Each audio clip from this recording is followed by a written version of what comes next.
हम कर रहे हैं 11th होम साइंस का चैप्टर नंबर 6 संचार माध्यम और संचार प्रौद्योगिकी। पिछले वीडियो में हमने बात की थी संचार की प्रक्रिया की, एसएमसीआरई मॉडल की, और संचार माध्यम क्या होते हैं हमने इसकी बात की थी। आज के वीडियो में हम बात करेंगे संचार माध्यम का वर्गीकरण, यानी कितने प्रकार के होते हैं। तो आइए शुरू करते हैं हमारा चैप्टर। देखिए, इसे हमने दो भागों में बांटा है, पारंपरिक संचार माध्यम यानी कि ट्रेडिशनल मीडिया और आधुनिक संचार माध्यम यानी कि मॉडर्न मीडिया। तो सबसे पहले हम बात कर लेते हैं पारंपरिक संचार माध्यम की। पिछले कुछ समय तक अधिकांश ग्रामीण जो विस्तार कार्य हैं मेलों और रेडियो जैसे पारंपरिक संचार माध्यमों पर निर्भर था। हम बात करें पिछले कुछ सालों की, जब टेक्नोलॉजी इतनी एडवांस नहीं थी, इतनी न्यू टेक्निक्स नहीं आई थी, तब ग्रामीण क्षेत्रों में क्या था, जितने भी जो संचार के माध्यम थे वो क्या थे, या तो रेडियो या वहाँ पर जो उत्सव, जो त्यौहार, वो मेले थे वही थे। उसी के माध्यम से जो जानकारी है, कोई योजना है, कोई भी तथ्य है, मूल्य हैं, विचार हैं, उनका आदान प्रदान होता था, वो पूरे क्षेत्र में प्रसारित होते थे। और आज भी ग्रामीण क्षेत्र में स्थिति कुछ ऐसी ही है, जहाँ पर जो टेक्नोलॉजी है, टेक्निक्स हैं, पूरी तरह से नहीं पहुँच पाई है। तो वहाँ आज भी जो संचार किस पर निर्भर है, पारंपरिक संचार माध्यमों पर, यानी कि रेडियो पर, मेलों पर, नृत्य पर, त्योहारों पर, अनुष्ठानों पर, है ना। ग्रामीण और दूरस्थ क्षेत्रों में अंतर्वैयक्तिक संचार माध्यम मुख्य रूप से संचार का सर्वाधिक प्रयुक्त और प्रभावी माध्यम है। बच्चों, हमने इसकी बात अच्छे से कर ली थी हमारे फर्स्ट पार्ट में। अंतर्वैयक्तिक संचार क्या होता है, आप मुझे जल्दी से बताइए, अपनी नोटबुक में लिखिए, वीडियो पॉज कीजिए और फिर मैच कीजिए कि क्या आपका आंसर सही है या नहीं, क्योंकि जब तक आपको पहले का समझ नहीं आएगा आगे का लर्न करना बहुत टफ हो जाएगा। तो अंतर्वैयक्तिक संचार, आज भी अंतर्वैयक्तिक संचार क्या होता है, जब जिसमें दो व्यक्ति शामिल होते हैं, क्योंकि पहला हमारा था अंतरावैयक्तिक जिसमें व्यक्ति अपने आप से बात करता है, अंतर्वैयक्तिक जिसमें हम किसी और से बात करते हैं, आमने सामने बैठकर किया गया, है ना। तो अंतर्वैयक्तिक जो संचार है आज भी ग्रामीण क्षेत्रों में और जो दूर दराज के क्षेत्र हैं उनमें मुख्य रूप से सबसे अधिक जो प्रभावी माध्यम है, सबसे अधिक जो प्रचलित माध्यम है वो यही है, इंटरपर्सनल कम्युनिकेशन जिसे हमने कहा था। अन्य पारंपरिक लोक संचार माध्यम के भी कुछ उदाहरण हैं जिनकी अभी हम बात कर लेते हैं, यानी अंतर्वैयक्तिक संचार के अलावा और कौन कौन से माध्यम हैं जिनके माध्यम से संचार होता है, सूचनाओं का, तथ्यों का, मूल्यों का आदान प्रदान होता है। कम्युनिकेशन किस माध्यम से होता है, इसमें है कठपुतली। बच्चों, मैंने अपने बचपन में कठपुतली का नृत्य देखा था, बड़ा ही एंटरटेनिंग था, बड़ा ही मुझे अच्छा लगा। आपने अगर कठपुतली का नृत्य नहीं देखा तो ज़रूर देखना। कठपुतली में गुड्डे गुड़ियाओं को धागे से बांधकर अलग अलग उनको किरदार दिए जाते हैं, किसी कहानी को, किसी संदेश को साझा किया जाता है। अगर आपने नहीं देखा तो एक बार ज़रूर देखिएगा। देखिए, ये कुछ पिक्चर भी मैंने आपके लिए डाल दी है ताकि आपको और अच्छे से समझ जाए। ये है कठपुतली का चित्र। उसके बाद है लोक नृत्य। लोक नृत्य कोई भी हो सकता है, भवाई हो सकता है, गिद्धा हो सकता है, चक्री हो सकता है, घूमर हो सकता है, डांडिया हो सकता है, जो कि अलग अलग क्षेत्रों में प्रसिद्ध होता है। लोक रंगमंच हो सकता है, मौखिक साहित्य, मेले, त्यौहार, अनुष्ठान, प्रतीक, संकेत, पोस्टर, मैगजीन्स और वहाँ का जो लोकल प्रिंटेड मटेरियल है, कोई भी हो सकता है जिनके माध्यम से किसी सूचना का आदान प्रदान होता है।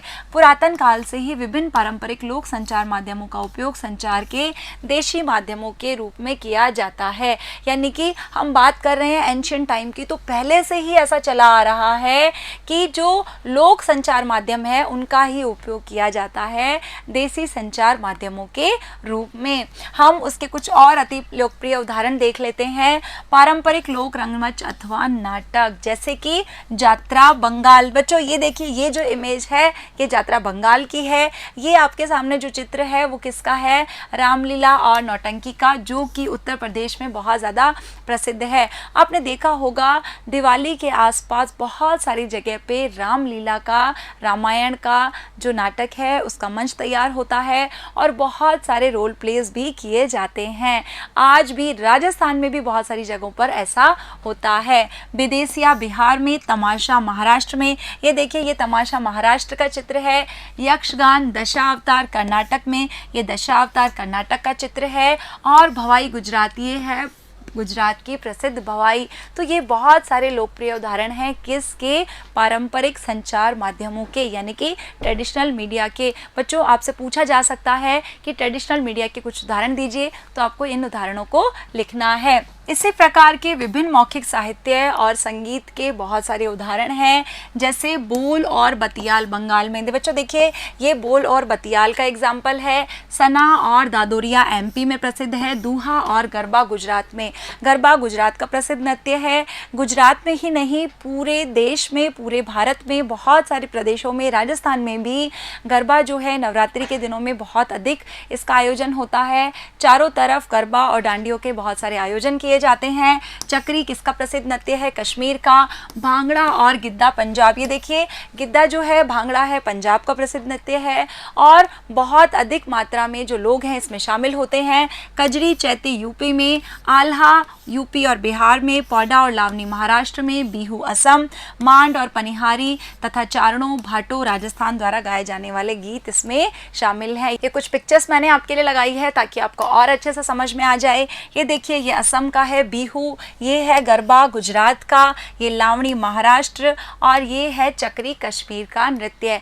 ये सारे के सारे पारंपरिक मीडिया के, यानी कि ट्रेडिशनल मीडिया के उदाहरण हैं। देश के उत्तर पूर्वी और अन्य जनजातीय समूह के ऐसे विभिन्न ढोल महोत्सव हैं जिसमें ढोल के अत्यंत लयबद्ध तालों के साथ नाच और गाने का आयोजन होता है।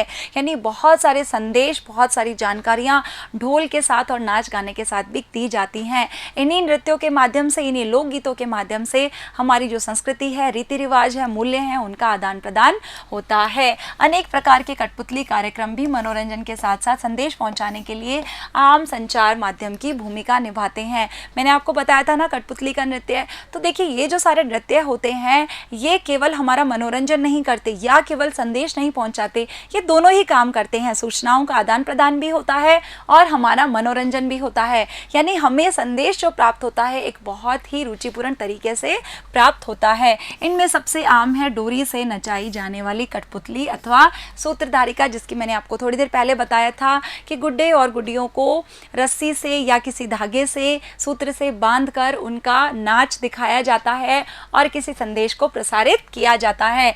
इसका प्रचलन वैसे तो राजस्थान में है और गुजरात में भी है और भी देश के बहुत सारे हिस्सों में है। और छाया पुतली जो सबसे अधिक प्रसिद्ध है देश के दक्षिणी हिस्सों में। ये आपके लिए एक इमेज है कठपुतली की। बच्चों, एक बार आप कभी ना कभी, जब भी आपको मौका मिले, कठपुतली का नृत्य जरूर देखिएगा। इसके साथ ही असंख्य त्यौहार, मेले, सामाजिक अनुष्ठान, उत्सव और यात्राएं भी हैं जिनके माध्यम से देश भर के विभिन्न संप्रदायों के संदेश, अभिव्यक्ति, भावना और परंपराओं का संप्रेषण होता है। जब भी हम हमारे राज्य के अलावा किसी और राज्य की या जिले के अलावा किसी और जिले की यात्रा करते हैं या त्योहारों में शामिल होते हैं, मेलों में, अनुष्ठानों में, तो वहाँ की संस्कृति, रीति रिवाज, उन सब की जानकारी हमें प्राप्त होती है। बदलते समय के साथ अब ये स्पष्ट हो गया है कि ये जो पारंपरिक संचार माध्यम है, ये आधुनिक दर्शकों के लिए, श्रोताओं के लिए विविध जानकारी और सूचना संबंधी जो आवश्यकताएं हैं उनको पूरा करने के लिए ना ही पर्याप्त है, ना ही समर्थ हैं। यानी अब हम कम समय में अधिक जानकारी लेना चाहते हैं, हम घर बैठे ही जानकारी लेना चाहते हैं, तो इसलिए अब संचार माध्यम की अनेक नई प्रौद्योगिकियां लोकप्रिय हो गई हैं। यानी हम बात कर रहे हैं अब मॉडर्न मीडिया की, आधुनिक संचार माध्यमों की। तो आधुनिक जो प्रौद्योगिकी है उसके आगमन से संचार माध्यमों का आश्चर्यजनक विस्तार हुआ है। यानी जो न्यू टेक्नोलॉजी आई हैं, न्यू जो टेक्निक्स आई हैं, ऐसे लगता है हमने एक नए युग में, एक नई जनरेशन में प्रवेश कर लिया है। एक सरप्राइजिंग चेंज आ गया है ना। नई संचार जो प्रौद्योगिकियां हैं, जैसे हमारा मोबाइल फ़ोन है, आज हमारा दिन भी मोबाइल में टाइम देखते हुए या उसका अलार्म बंद करते हुए शुरू होता है। कोई बच्चा है, बुजुर्ग है, युवा है, आज कोई भी जो व्यक्ति है मोबाइल से अछूता नहीं है। ऐसी आकर्षक विशेषताओं के साथ आ रहे हैं जिनसे जो ब्रॉडकास्ट है, प्रसारण की गुणवत्ता और क्षमता में सुधार हुआ है। पहले हमारे जो मोबाइल फ़ोन थे वो स्मार्ट नहीं थे, फिर स्मार्टफोन्स आए, फिर उनमें नए नए फीचर्स ऐड हुए और भी डेली नए नए फंक्शंस रोज़ ऐड हो रहे हैं, जिससे हमें बहुत आसानी हो गई है हमारे कार्य करने में, मनोरंजन में और भी बहुत सारी चीज़ों में। पहले हम किसी से केवल बात कर सकते थे, आज हम सामने वाले को देख भी सकते हैं, वीडियो कॉल के माध्यम से कोई मीटिंग कर सकते हैं, कॉन्फ्रेंस कर सकते हैं और भी चीज़ें बहुत अधिक आसान हो गई हैं। इन उपकरणों का आकार सुविधाजनक होता है, जिसके कारण ये ग्रामीण और दूरस्थ क्षेत्रों में उपयोग के लिए सुकर हो गए हैं। यानी कि अब जो साइज़ है वो पोर्टेबल है, बहुत ईजी है, हम कहीं भी जाते हैं ले जा सकते हैं, फिर चाहे वो ग्रामीण क्षेत्र हो या शहरी क्षेत्र क्यों ना हो। इससे आधुनिक संचार प्रौद्योगिकी की पहुंच भी बढ़ी है और जो कंप्यूटर की उपलब्धता है और इंटरनेट की सुविधा है, तो ऐसे लगता है संचार माध्यम ने एक नए युग में प्रवेश कर लिया है। यानी इंटरनेट ने और कंप्यूटर ने तो एक क्रांति सी ला दी है संचार माध्यम की दुनिया में। रेडियो, उपग्रह, टेलीविजन, आधुनिक मुद्रण माध्यम, फिल्म प्रदर्शन की विभिन्न पद्धतियां, ऑडियो कैसेट, कॉम्पैक्ट डिस्क प्रौद्योगिकी, केबल और बेताल प्रौद्योगिकी, mobile phone, video film, video conferencing, ये सारे के सारे किसके उदाहरण हैं? आधुनिक संचार माध्यम के।